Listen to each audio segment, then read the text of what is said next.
Hey, what's up, everybody? This is Agasicles from GearWorks.com and the E2KG Network podcasting channel on YouTube, as well as the Rounding Off Infinity Gaming channel on YouTube and the For Love of Game page on Facebook. Welcome, once again, to our friendly campfire here on another episode of What's Your Issue? This is episode number 11, and in case you didn't know, this is a spoilery type comic book review show. We will be talking about everything that there is in the books. We will be leaving little to nothing out unless it is at our own discretion.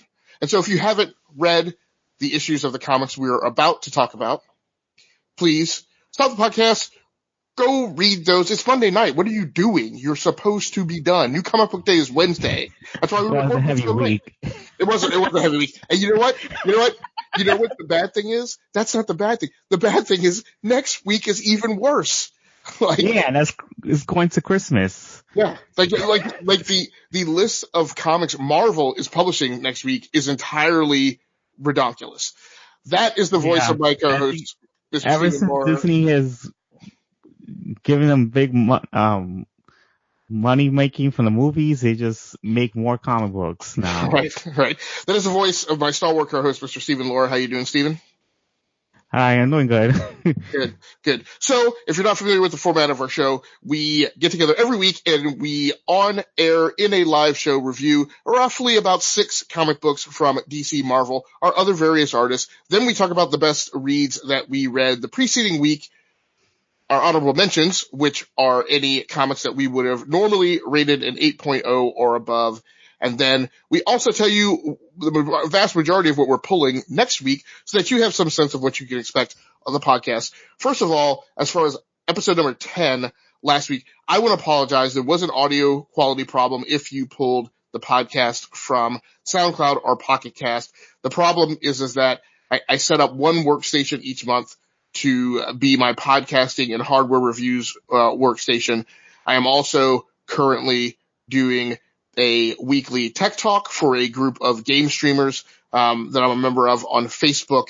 This workstation has 2 microphones set up, and before we recorded What's Your Issue last week, I forgot that I had actually flipped the feed from my headset mic to the on-camera mic. And so when I thought I was muting my mic to take care of my congestion or the cold that I was suffering from or coughing, I was actually not muting the mic that was actually recording in OBS. So if you listened to the episode on YouTube, you didn't hear all that. If you pulled down the audio version, you heard a bunch of stuff that made it sound like we didn't know what we were doing as far as the podcast goes. And to a certain extent, that is accurate because I clearly didn't know which microphone was actually feeding my OBS recording. So we do not have that problem this week, even though I just recorded that same weekly tech talk again right before the show. I actually did verify in OBS that I switched the microphone feeds from the Zoom Q8 condenser microphones to the Razer headset that I'm wearing, so we shouldn't have a problem.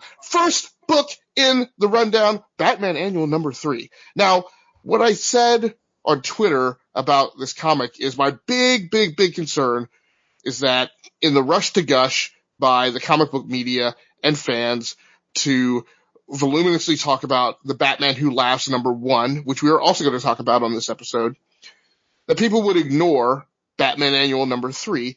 And as far as I was concerned, I actually felt Batman Annual number 3 was the better of the 2 comic books between Batman Annual and the Batman Who Laughs number 1. Both were good. I had a preference for Batman Annual number 3. Now, there's a little bit of shtick caught up in that, right? Batman Annual number 3 is actually a Father's Day issue that was clearly written by Tom Taylor and drawn by Otto Schmidt some time ago, but through some mix-up in scheduling, didn't get published when it was originally intended to. They released it in the holiday season because that's what you do if you're a publisher. If you have issues sitting around, you just get rid of all of them, which is why DC and Marvel appear to be publishing like 500 books apiece last week and this week. But my only assumption is that through some problem with scheduling, the book didn't get put out when it was originally scheduled. What we have in this issue is I actually have notes on this if I can get to them. It's very much an issue that is about Bruce Wayne and his relationship with Alfred. Actually, I don't have notes on this. So at the beginning of this issue, now my big concern is that I'm going to get things mixed up between this and the Batman Who Laughs #1. The issue opens up with Alfred getting a phone call in bed, and actually it's the call. It's the night that Thomas and Martha Wayne were actually murdered. Alfred runs down to get Bruce. Key thing in this book is there are some wonderful scenes where there's these singular pivotal statements or lines that are given. And the one here in this opening scene is that the cop tells Alfred that they need him to come down to the police station to identify the bodies. And Alfred says no. He says, anybody in Gotham can identify the Waynes. They're one of the most prominent families in Gotham City. There's nobody else here to take care of Bruce Wayne but me. So I'm going to go do that, and you can get somebody else to identify the bodies. I thought that was such a wonderful line. One of the key things that we see in this issue that I think are great, is Alfred, even back at that time, sleeps partially clothed. So he is always ready to go with at least his pants on. That's a horrible way to sleep, and I have to imagine he doesn't get much REM sleep doing that. But he is always ready to leap out of bed and swing into action. The story of this that's in present day is about Batman going after what might just be another throwaway Gotham villain named the Drone, who has taken control of these 3 military drones that were stolen, and has now turned on his original contractors who hired him, and is actually out to destroy anybody associated with the manufacture of these drones, whether you are innocent or guilty. There's a lot of dialogue here between Batman and Alfred. Alfred concerned about his health because Batman is suffering from the flu right now. Alfred makes him a thermos of soup that can be attached to the control stick of the Batwing, and can be drank without any potential chance of spillage. So in the course of the comic, Batman actually winds up landing the Batwing and winds up being confronted by this villain named the Drone, who actually scores a stab on him, which seems highly unusual because I don't think the Drone is particularly adept at hand-to-hand combat. It looks like somehow he got the drop on Batman and just happened to nick a very important artery. In the course of going after him, Alfred encounters a couple of young toughs who have come upon Batman and are going to try and steal from him. Alfred, after losing the first exchange, comes back very quickly and applies his old, I think SAS training is what he had from when he was in British Special Operations, and soundly wallops them. He then speeds Batman to I don't know who this is, Lena or Leanna Tompkins or Thompson, which seems like a night nurse in Gotham. And again, interesting twist here. While Bruce is the one who has been stabbed and is bleeding out, Alfred is also on the verge of exhaustion, and so she treats him as well. The most revealing statement in this segment, and then it goes on, and Batman actually puts Alfred in bed and lets him sleep for 48 hours, and then mentions that he's sending out Duke and Cassandra on patrol, and he's not going to patrol tonight. Because in the course of this exchange between Bruce and the doctor, once Bruce has been healed up, the doctor explains to him, when you're out there, Alfred can't sleep. So it's like when you're out there, the both of you are out there. One of the most interesting things that comes out of this exchange, and I don't think I've heard it before, which is why maybe I rated this book so high, because it's so rare that you get anything like completely original in comics that hasn't been said before or done before. The doctor in her name escaping me is just Leslie Tompkins. Leslie Tompkins, okay. Mm-hmm. Mentions to Bruce or infers that most of us, I think, come up thinking that Batman is the way he is because of the murder of his parents. His personality makeup and the way he is so austere and doesn't allow anybody to tell him what to do, and he's always calling the shots, and always, when people say he's angry over something like the death of Tim Drake or the death of Jason Todd or anything like that, he just kind of shrugs it off and works harder, and people keep telling him, you need time to heal, blah, blah, blah. The Doctor actually attributes that to Alfred. And when I think about it, and I think about the scenes that they wrote, I'm like, no, right. Bruce is the way he is because he grew up in the shadow, and what he was exposed to and learned from and witnessed was how Alfred shut down in the wake of the murder of Thomas and Martha Wayne in order to not focus on his loss of them, but to try and be there for Bruce. And so really, the way Bruce is now is very much the way Alfred was throughout Bruce's childhood. Now that Bruce is the one who's back out in danger, I think Alfred maybe has backed off a little bit. And some of the exchanges in this comic, I just love the wonderful kind of witty banter between the two of them. But when you see like flashback scenes of Alfred, what you see is Alfred so sad, but also maintaining that stiff upper lip. And I was like, wow, that's such a shocking revelation to me that Bruce Wayne today is the Alfred of yesterday, not entirely because of what happened to Martha and Thomas Wayne. The art in this is really good. It stands out particularly in a week that now Otto Schmidt, I think he did. Was he the artist? Was he the main artist on Batman before the Snyder Capullo run? Or maybe he did it after, before Tom King came on. I've seen his work before on Batman for a lengthy period of time. He may have also done Batman Eternal, for a while. I'm not sure, but there's some wonderful artwork in here. In particular, some really great panel work, with the innovation of the layouts. There's a great full page spread of Alfred fighting, the thugs.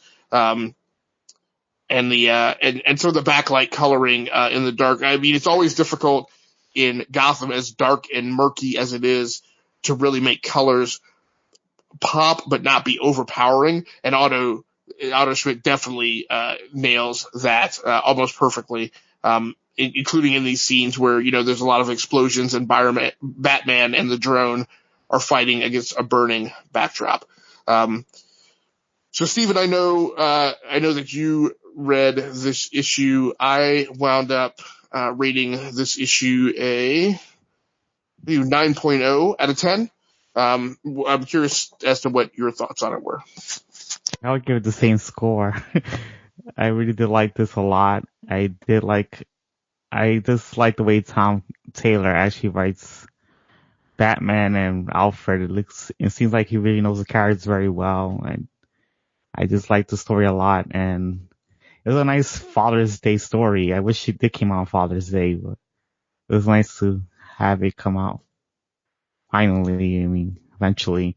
So, but I really did enjoy the aspect of Alfred is the one that influenced Batman to be Bruce Wayne to be the way that he is. And I thought that was an interesting, thing. So yeah, I just really like this issue, and I don't know what Batman run the artist drew from, but I did like the art. It wasn't too bad. And I also liked Leslie Tompkins was also there to help Alfred. She knows Batman and Alfred very well, and that was a cool idea to put her in the story. So yeah, I did really like the story a lot. It was pretty good. Very cool, very cool. So second in the rundown is The Batman Who Laughs #1. This was actually the first comic that I read in my stack from last week. And we are talking about the books that shipped the 12th of December, 2018. So Batman Who Laughs #1, written by Scott Snyder, art by Jock, colors by David Barron, and letters by Sal Cipriano. So the situation in this is Batman is out and about in the city doing his patrol thing. In the meantime, there's a break-in at Arkham. It turns out to be the break-in is actually by the Grim Batman, and the Batman Who Laughs is right behind him, theoretically to break out the Joker. We'll get back and talk about some of those elements in detail. In the story of this one, I don't want to say that there's a thing in comics that isn't earned, but this setup is one of the all-time creative greats, and it practically writes itself. The notion of essentially a Joker who is actually Bruce Wayne from one of the multiverses is a great shtick. You can almost give that to anybody, and have them spin gold out of it. Again, not to take anything away from Scott Snyder as a great storyteller, but it's kind of one of those things where, you're on board with it, like before it even starts, just based on the concept. So this is a 6-issue miniseries, and so, it'll take us into the middle of next year or so. We get a lot of classic trappings here to go with the stellar setup. We open up with a high-speed chase through Gotham, and what I really admire here is the setup into the mystery, right? It feels like it's more of a detective comic story in my mind, although detective doesn't always feature your most classic villains. That's the one departure, I guess. So Batman is chasing guys who are going around Gotham, like stealing like housing, like prefabricated houses or buildings of some type. He leaps onto one that these crooks are hauling away on a flatbed truck and breaks it open, and finds a coffin inside. And inside the coffin is another Bruce Wayne. He notices that this Bruce Wayne has like a farmer's tan around where his wedding ring would be. Recognizes that he's married, thinks that he has kids. He can see smile lines around his eyes and his mouth. And here's what I mean by what's great about the opening of this comic to me is that it feels very much like Detective Comics. It's very much about the mystery and about Batman being an investigator. And that's like a really important element that sometimes gets lost when people are writing about the supervillain stuff. Then we go on, and it's Bruce Wayne in the morgue in disguise. And I thought this was awesome because it's very rarely now that we get Bruce Wayne in disguise Batman. Actually, so much so that it took me a while to understand what was going on. Like, you're in the morgue, because there's no preamble. You're in the morgue, you see the examiner talking, and you're like, who is this guy who's working with Bruce and Alfred? Like, where have we seen, like, I haven't seen this guy before. And it took me a few panels to go, oh, wait, that's Bruce in disguise. And he looks nothing like, I mean, it's great. It's when Scott Snyder does this, and he did it a lot during Batman Year Zero. There's nothing that gives away the fact that it's Bruce, right? And it's so great in how it's done. So then we go to Arkham. You see a Batman breaking in. You think, because of the way they cut from the previous scene to this one, that it's Bruce. And it is Bruce, but it's Bruce from another Earth in the multiverse, I guess. It's the Grim Batman, and he walks into a room, and the Joker's there, and the Joker thinks that Grim Batman is there to kill him. But then Grim Batman steps aside, and it's the Batman Who Laughs behind him. Now, the next thing that happens is that this guy drives a battle axe, a pickaxe, basically, into the Joker's brain. Now, it looks to me like he kills the Joker, but a couple pages later, when Batman and Alfred are in the Batcave, they know that these two Batmen have broken into Arkham. They know that the Joker has disappeared. Batman figures out that the Joker has actually made it to the Batcave, and he tells Alfred, like, to seal off the cave, blah blah blah. So the Joker winds up coming to the surface out of the lake or whatever. And there begins this conversation about the two of them working together, but then Joker pulls a gun on the two of them and pulls the trigger, and when he does, the bullet actually fires in reverse and shoots the Joker. Now, Bruce is like, why would you do that? Why would you kill yourself? We were going to work together. There's a scene on a rooftop in Gotham with the bat signal earlier in the book where Batman conveys to to Commissioner Gordon, not Bruce, sorry, to Commissioner Gordon. Actually, the way he conveys it, it's almost like a nightmare. It's it's given over as it's something that Bruce knows that he has contrived and made up. It has no proof of it in any way. It's almost an urban myth the way it's conveyed. But he tells Gordon that he has this theory or nightmare that the Joker would never allow himself to be killed without getting back at Batman somehow, and that he would always insist on having the last laugh. And so Batman has come up with this theory that the Joker keeps encapsulated in his heart a neurotoxin that should he ever be killed, the neurotoxin will be given off and it will turn whoever is in his immediate vicinity into a Joker. So in the Batcave, when Joker shoots himself, that's exactly what happens to Bruce. And there's this horrific, macabre scene where Alfred is like, Bruce is off screen, and Alfred's like, why would he do that? What's going on? He's like, why are you laughing? Right? And then you get the camera cut to Bruce and you see him turning into a Joker. On art, I had some problems with the jock art in this issue. It starts off really good and really solid. But then in the car chase scene, there's this one panel where in terms of fight choreography, Batman is in this weird pose where he's just gone flying off the Batmobile, kind of like a Conan or something, or a John Carter. But then in midair, he like does a tuck with his knees to his chest. And I'm like, I don't know why you would go into that. So it's just a weird physicality thing for me. That seems to not make sense with the action sequences actually going on. And that was the first thing that I felt like, there's something not right about like the style that's being applied here.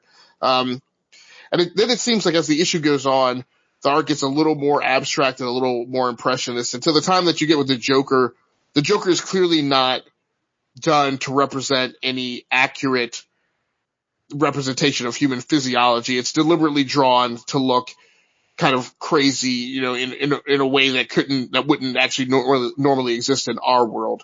And I was like, that's a choice. Like, I don't know if it's the one that sits best with me, particularly when we just got done looking at art in Justice League of like a hyper realistic Joker being drawn.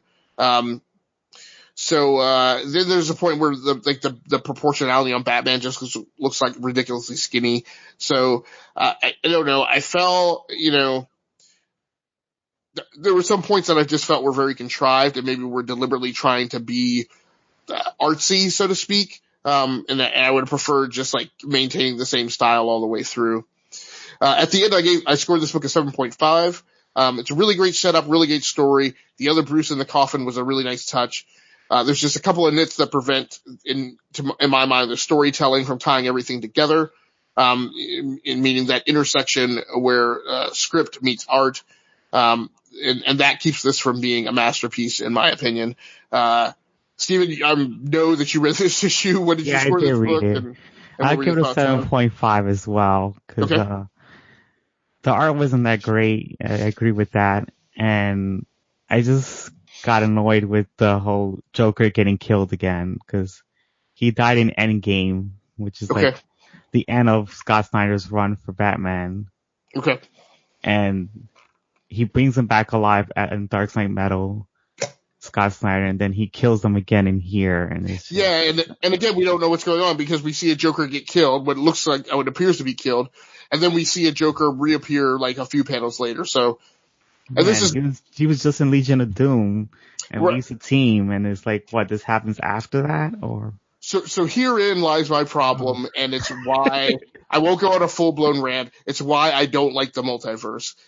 To me, the multiverse works when it is encapsulated. It works when you do scene, cut, exposition. We are now on Earth 33, right? And what follows is 5 or 6 pages of stuff that happens on Earth 33.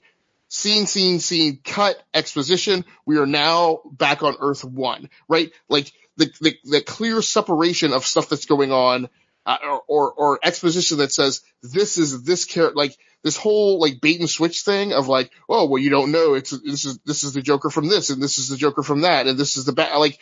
Yeah. That's not fun or witty to me. It's very contrived, and it's essentially a remapping of the unreliable narrator, right? Like you get to a point where you can't trust what's being shown to you because they're constantly like playing I got a secret, and I don't like it. So again, there's elements of the story that are done really well, but that piece of stuffing a bunch of multiverse people into the same like two-dimensional plane like bothers me. So we'll just have to see how it goes. Yeah.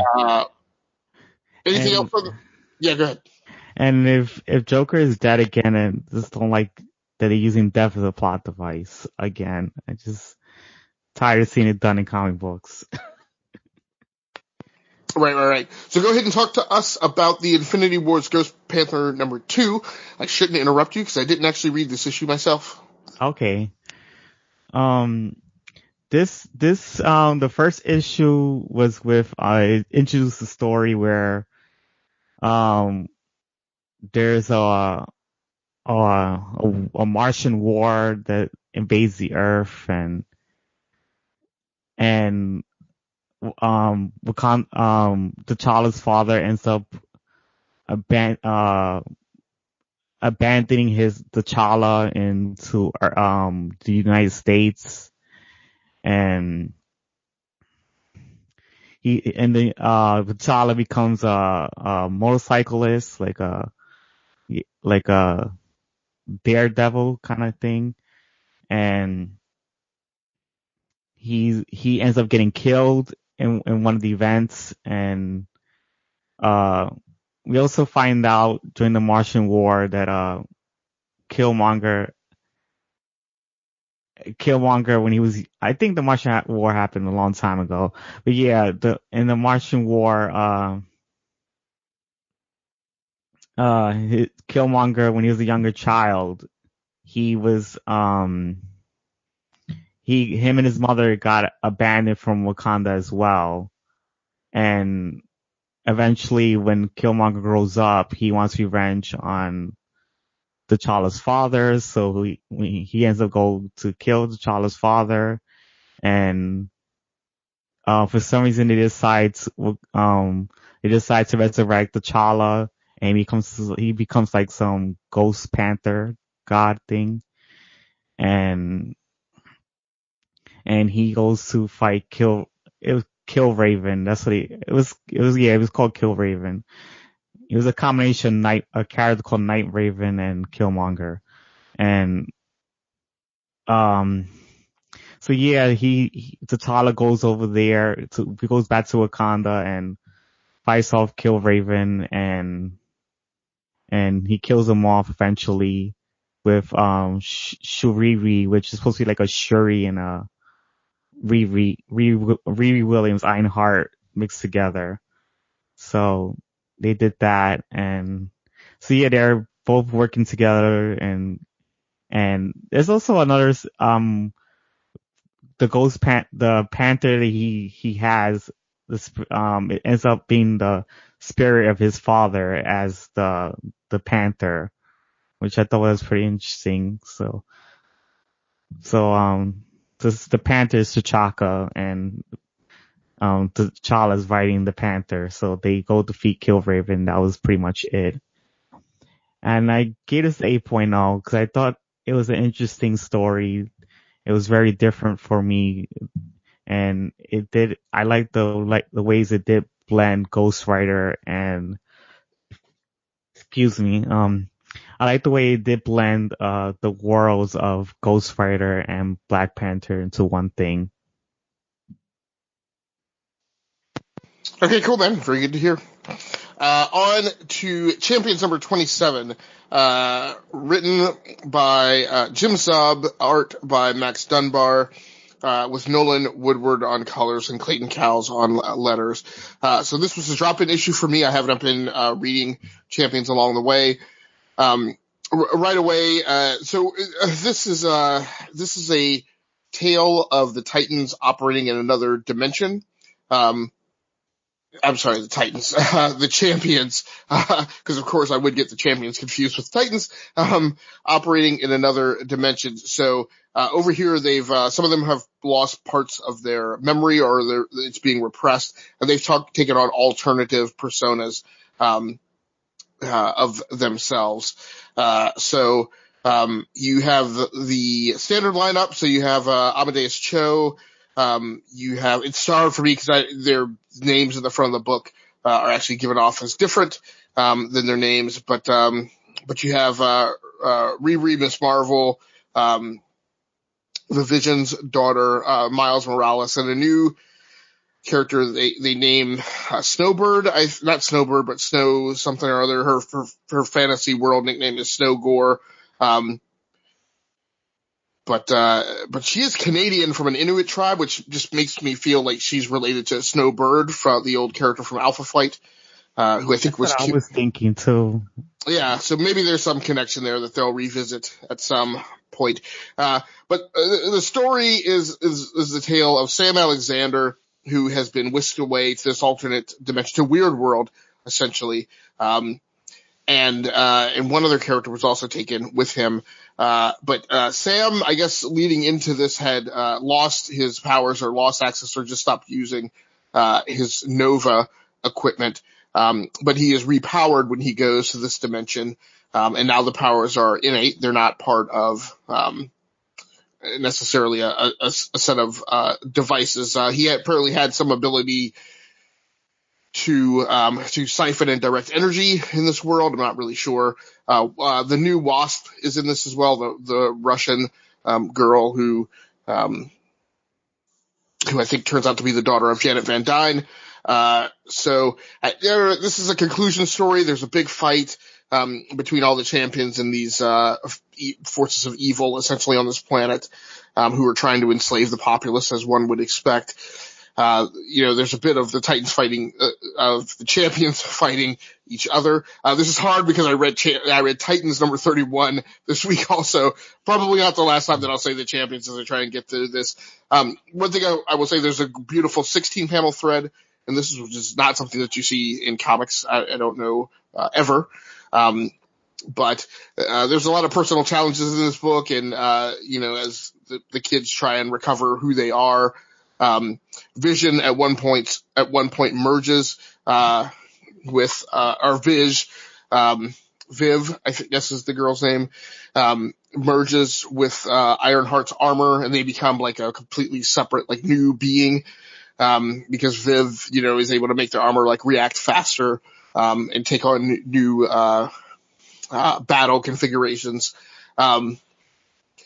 So the short story is they eventually, get Sam Alexander back in his right mind, and they all get out of there, so to speak. They wind up taking Sam back home to Arizona to reunite him with his mother and sister, and he appears to be ready to move on to domesticated life, having given up the mantle of Nova. Probably one of the most shocking things that happens in the story is Viv, who thinks that Riri is attracted to her, goes in for the kiss with Riri and lays it smack on her lips. Doesn't get the reaction she was expecting, and Riri seems taken a bit aback, and then Viv, as one you would expect, is mortified by having done this to a person who didn't really. She walks away feeling like didn't really want to be kissed. And then the reveal for the next chapter of the Champions happens at the end of the book as well. And the dog is bitten by an Ultron spider. And then there's the appearance that is going to be their next big challenge. So the art in this book is pretty sharp. I don't know that anything really particularly stood out to me, which I guess is good overall. At the end of the day, let's see, I gave this book a 7.5 out of 10. So, Stephen, did you read this, and did you have any feedback on it? Yeah, I gave it a 7.5 as well. Okay. I wanted to mention that Hope Van Dyne is actually Hank Pym's daughter. It's just, she is from Russia. It's just that for some reason in the past, Hank Pym met a Russian woman before he met Janet, and got her pregnant, and she ended up dying, but he wasn't aware that she was pregnant, so he went back with Janet eventually, and Okay. Yeah. I had read that story a couple years ago, and I guess I don't yeah, recollect it correctly. and Janet just ended up adopting her, and that's why she has Janet's last name. Okay. All right. Gotcha. Yeah. Okay. So you said you rated it a 7.5 also? Yeah, I did like it. It felt short to me because it's just I didn't like that the villain got away, and I thought that was kind of. I wish that they did something. They could at least, I guess, defeat the villain and I guess put him in prison or something. But it's just weird that he gets away with what he did, and I guess that's the end of the chapter, and Right. everything goes back to normal. With Sam Alexander dealing with that because I noticed his greed of having his powers back was the story. Yeah. Was the moral of that story there, and I like that he learned that that he does have potential without having powers, without being the Nova, and that was an interesting story to put out there. Okay. So yeah, I really do like this run of Champions. I wish Jim Zub was writing it earlier. Right. And I heard that it's gonna relaunch with the same writer and art team. Yeah, Zub himself has commentary in the back of the book that mentions that next month they're rebooting the numbering scheme, but it's actually like no other change, not the normal changes you would expect with a reboot. So why don't we talk about Peter Parker, the Spectacular Spider-Man, yet another ending chapter in a story of sorts. So once again, that's Spectacular Spider-Man number 313. So Stephen, we both read it, but you selected this as something you wanted to talk about, so I will give it over to you. Okay, the Peter Parker Spectacular Spider-Man with 313 is coming off Spider-Geddon, and this is gonna be the final issue as well, and which I didn't know that it was, so I looked it up. And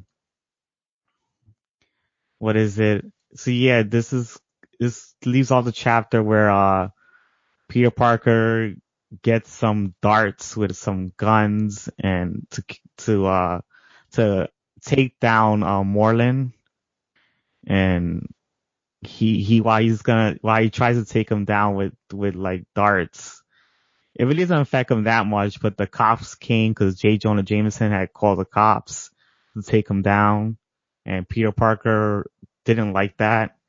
He was like, he was like telling J. Jonah Jameson that the cops had to get hurt. I don't know why you want the cops here. It's just too much danger for them that we handle this. And Peter Parker ends up taking down Moreland eventually, and he tells the cops to put him in it's like I know they put him in like some prison thing in the car, and he told them to take him to the Avengers, and they don't know what to do with him. So I don't know, but I gave this a 7.5 because I don't know. I didn't like the idea of just take him to the Avengers, and they won't know what to do with Moreland. It just seemed weird that he was trying to take him down with darts, knowing that the darts weren't really weakening him that much. Yeah, I actually like the concept of him. So to me, there are a lot of things that happen in this book that are almost deconstructionist to a certain extent. Yeah. That while concurrently being a return to the old. I actually thought the Avengers statement, which I felt was deconstructionist, but really poignant and very neat to go, you're absolutely right. Like after Parker has done everything that he's done to put Moreland down, it's like, why would I be bothered to carry my own garbage, right, to the police? And I'm like, look, call the Avengers. Like they have a floating orbital space station headquarters. They're the Earth's mightiest heroes. This is a New York problem. This is not a Spider-Man problem. Because I think very much, like part of the kitsch of like Spider-Man is like everything that's his is his problem. And I'm like, no, there's like several hundred other superheroes in the city of New York, right? Like, Yeah. why not give that particular logistics problem over to the people who can actually handle it, and so I can go back to my one-bedroom apartment and take a nap? I thought that was like, I love that bit of writing there. I just don't like that Morland's gonna be in prison again and he's gonna escape like he did before in the last Spider-Verse event and just wreak havoc. It's just Well, of course, now we're poised to be very interested to see what happens in Spider-Geddon number 5, right? Because the whole point this time around is there's been this three-way tension, and maybe Parker's about to become a fourth versus of this of the what do we do about these guys, right? You have the Norman Osborns who are determined to kill them, and, as well as Otto Octavius, and Miles leading his faction determined not to. And then that's another thing we see at the end of this. Parker's about to lay down and go to sleep, and at the last minute, Spider-Gwen walks through a portal and says that, hey, we need you. Which is interesting because I thought that the whole setup was that we weren't going to see Parker centrally involved in Spider-Geddon, that was going to be Miles's thing entirely, while Parker, dealt with Morland. So I don't know. I thought it was pretty interesting. I scored the book an 8.0 out of 10 for me. The other thing that attracted me to it and made me score it that high was there was a return to old in terms of this is because normally what happens is Parker is in such fear for his life when he has encountered Morland the last two times that like there's no quippy Spider-Man, right? This is not Peter Parker cracking jokes, right? This is Peter Parker literally like in the fight of his life. And it was very nice to see here at the end him get that confidence back, and they write him doing the quips because now I realize the quips, sometimes the quips are meant to help him focus on the fact that he's really in mortal danger. I felt like they were being used here. There's so much brashness and bravado about them that I almost feel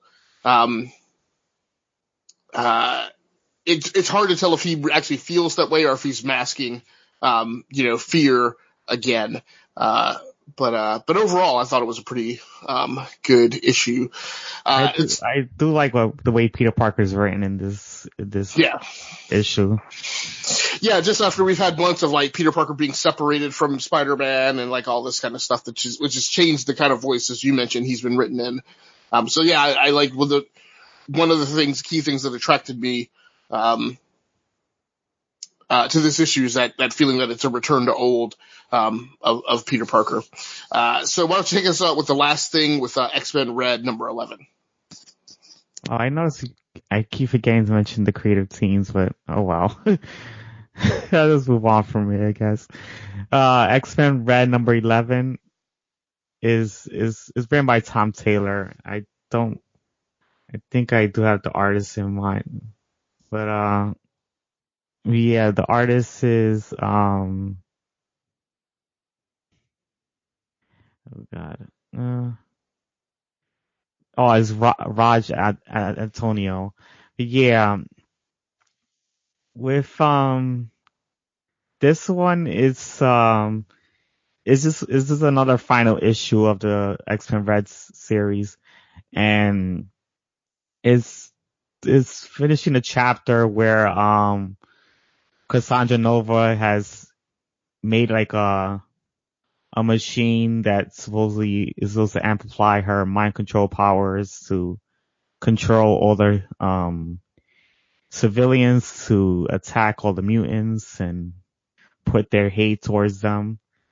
And Jean Grey decides to tell all the X-Men to wear the Magneto helmet so they cannot be mind controlled by Cassandra Nova, and they go after her and they do eventually take her down, and while they was taking down the machines that was amplifying her powers, they decided to have Gambit use his powers to charge the machine and blow up. Because the thing is, the machine has like if you blow it up, it's supposed to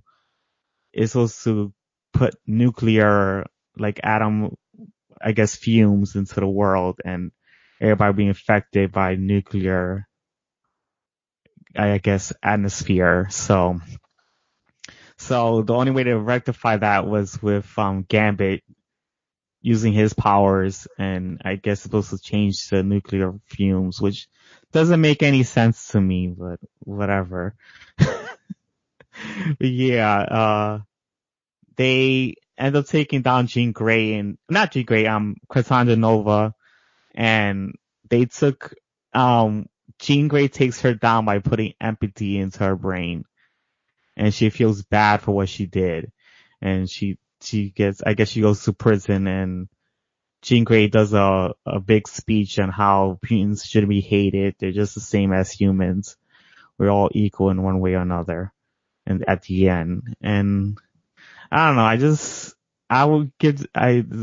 ends the chapter there, but I decided to give this book like a 5 because the art was really messy and it just really disappointed me the way they ended the chapter. Cause it just did like a take the bad guy down type of story, like a villain of the week type of story to me. It didn't even finish a chapter where Jean Grey is supposed to make this new place where humans and mutants are supposed to live. I don't know what happened to that story. They just left it out in this story and never even mention it. It's just, I don't know. And it just seems weird like Gambit using his abilities to change the nuclear fumes that's going to happen with these machines. I don't know if that's how his powers actually work, but, and the whole Jean Grey giving Cassandra Nova empathy. I don't think that's how Jean Grey's powers work either. It's just everything seems forced just to get the book done. It's just, to me, I don't like how they did all that. And I was liking the series in the beginning, but it kind of fell short here, I guess. I don't know how it got canceled quickly, but I guess it wasn't selling well, but I was enjoying it when it was coming out. But I didn't enjoy how they ended the chapter. So that's about it. All right, and how about X-Men Red number 11? That's what I just did. Oh, sorry. Yeah, sorry. I'm off. So that concludes the review segment for this week. Stephen, what was the best thing you read last week? Oh, the best thing I read was Justice League Dark number 6. It was it's written by James Talion the Fourth, and the art is Daniel Sampier. So yeah, this story is coming off the last issue where the Justice League Dark ends up in this world where it's called Myra. It's like some alternate world where the world is ruled by magic, and there's a different science in that world. And apparently there's some history there with Detective Chimp that Blue Devil ends up telling the team about, that when Nightmaster had died, he ended up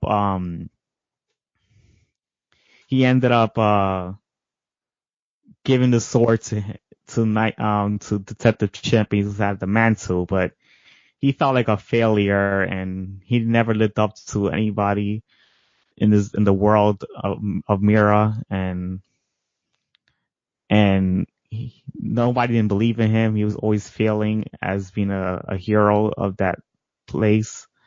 and he started to get into drinking habits, and he decided to try to resurrect Nightmaster because he felt like he was not worthy. And after that, what is it? He he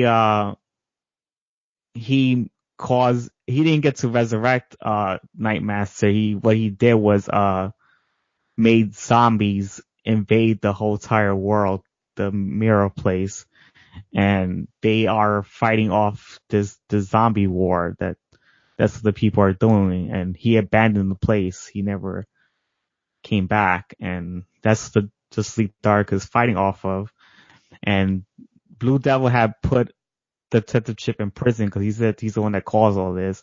So they're trying to undo all this zombie stuff. And Wonder Woman talks to Detective Chimp, and she ends up talking to him to help stop the zombie war that's going on and undo what he did. And it was a nice talk with in a way to forgive what Detective Chip did, and he ends up reading the book. It was like a magic book to undo the thing that he did, and he undoes the zombie war. Everybody ends up, all the zombies go away, and everything turns back to normal, and that was it. So Justice League Dark ends up going on to do the other work. And there's also a fighting scene with Dr. Fate fighting Phantom Stranger, and Constantine and Swamp Thing are also there because Dr. Fate wants to get rid of all magic. He doesn't like that humans are abusing magic, so he ends up putting Phantom Stranger inside his helmet, and he ends up putting Constantine inside his helmet. So Swamp Thing runs to the Justice League Dark and says by the end of the issue that we need to go fight Dr. Fate because he's going out of control, and he already captured Constantine and Phantom Stranger. So I did like this issue because I gave it a 9.0 because I did like the way that Wonder Woman was able to talk to the Detective Chimp and make him realize that he did a bad thing, and he's able to make up for his sins. He's able to undo what he had did before, and it's okay. It's just kind of weird that Wonder Woman knows he has a drinking problem, but yet she gives him alcohol to make him feel better. So I thought that was kind of weird that she gave him alcohol, but he went to go drink it. But yeah, he went to go do his thing, which I did appreciate. And the only thing I did not like is that Blue Devil still treated Detective Chip like crap, even though he did undo the zombie magic. It's just he doesn't want to forgive him for trying to resurrect Nightmaster, but it seemed like the Detective Chip learned from that, and he doesn't want to. He thinks that he can actually do the hold on to Nightmaster's sword, but Blue Devil tells him, "Oh, you should give this to Nightmaster's son because he's more worthy of the sword than you are." So I'm like, wow, so much for confidence. But yeah, I just thought it was a great story about Detective Chimp, and I thought that it was interesting how Dr. Fate is going havoc, fighting Phantom Stranger and Constantine. I just don't know I just thought that was interesting that he actually put them inside his helmet. I don't know what does that do, but I wanted to find out in the next issue. So yeah, I did like this very well. Okay, very cool. And my pick for the best thing that I read last week was Batman Annual number 3, which we talked about in excruciating detail, so we don't need to go back over that. in our honorable reviews segment, where we run down the list of comics that fell just a bit short of being the best read for me last week, but they were still all up there.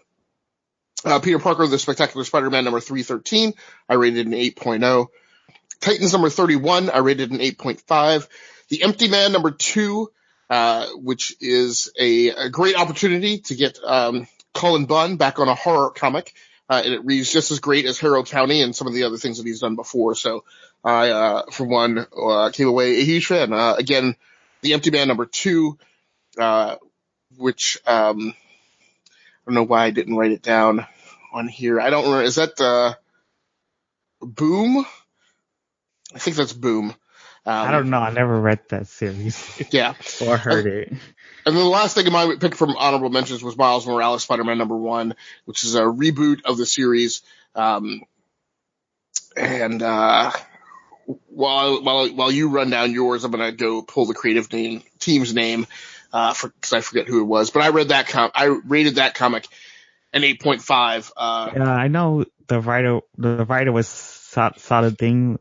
I don't know how to say it. It's just right. Who's also Eastern.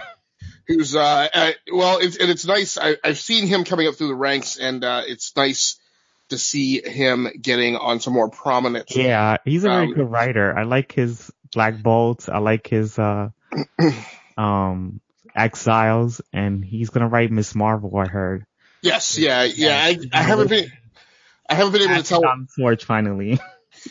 Well, I haven't been able to determine if is that the retitling of the core book, or is that starting a second book for her? They'd be launching it because I don't know. They decided to relaunch it with a new creative team. Right. So yeah, why don't you tell us what your honorable mentions were for last week, Stephen? Oh, okay. I really did want to talk about these, but I want to talk about the others because they had final issues. So I wanted to get my thoughts on that. So I decided to put these on the honorable mentions. Detective Comics number 994 was an 8.0. It's very good, new creative team for Detective Comics with Peter J. Tomasi. I really did like it.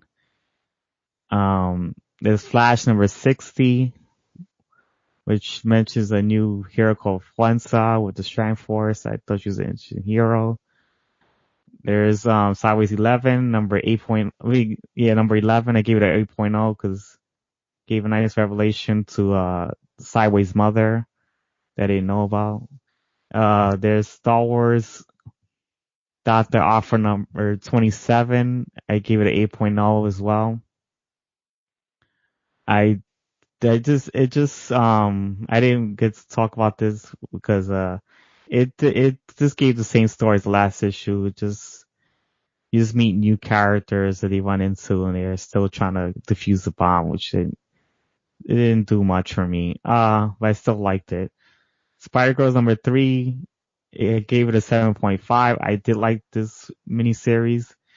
It's just, they just moved the plot forward. The Spider-Girls just find the magic scrolls that he needed for the inheritors and just go back to Earth. And I thought it was a nice relationship that the Spider-Girls have with each other, especially with the two Parkers, like May Parker, Annie Mae Parker. They had a nice relationship. I did like that.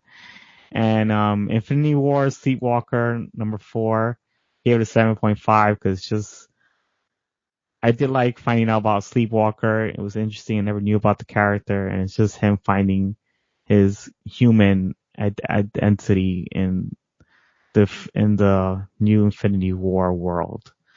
And that's about it.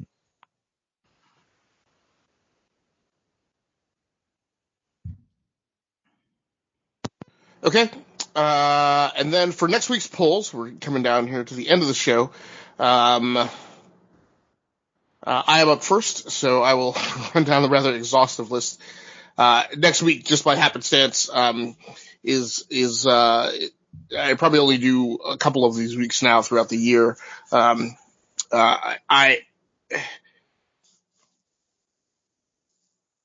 So at any rate, yeah, only a couple times a year do I have this many books that I'm going to wind up reading.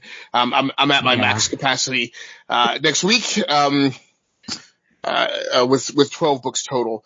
So I'll be reading Batman number 61, Justice League number 14, which I think starts the Hawkman or Hawkgirl line. Yeah, that's what I read about too. Punisher number 5, Spider-Geddon number 5, so we will round out this war between the Spiders and the Inheritors and see where we leave it off this time. Black Badge number 5 by Boom Comics, Klaus and the Crying Snowman number 1, also by Boom. Star Wars Darth Vader number 25, Uncanny X-Men number 6, Catwoman number 6, Harley Quinn number 56. I'm going to be reading a lot of the women of DC. Next this week, Betty and Veronica number 1 by Archie Comics, and Soulfire Volume 7 number 6 by Aspen Comics will be what I am reading next week. Steven, what are you going to be checking out, man? I'm gonna be checking out Aquaman number 43, Champions A number 1, cover number 4, Deadman Logan number 2, Down number 9, Exiles number 11, The Life of Captain Marvel number 5, Old Man Hawkeye number 12, Outcast number 37, Pearl number 5, Runaways number 16, Teenage Mutant Ninja Turtles number 89, Extermination number 5, and Infinity Wars Fallen Guardian number 1. And I'm also going to be picking up Spider-Geddon number 5, Star Wars Darth Vader number 25, Catwoman number 6. That's it.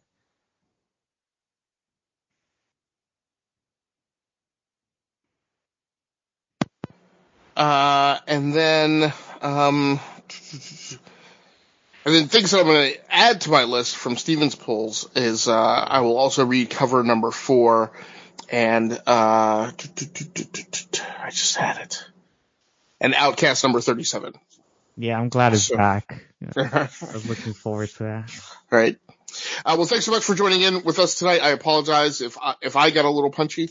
We're just still trying to nail down how to get this done early in the night.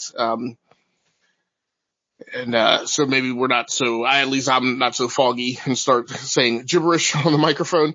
So, thanks so much for joining in with us this week. We will be back next week to talk about the series of comics that we left you off with in terms of our pull list for next week. I think we're gonna have a pool of 24 books to talk about, even though we won't by any means talk about 24 comics next week. So, thanks very much for listening in on us tonight. Once again, my name has been Agasicles Stamus with my co-host Stephen Laura. This has been episode number 11 of What's Your Issue? That's going to do it for us, and we are out of here.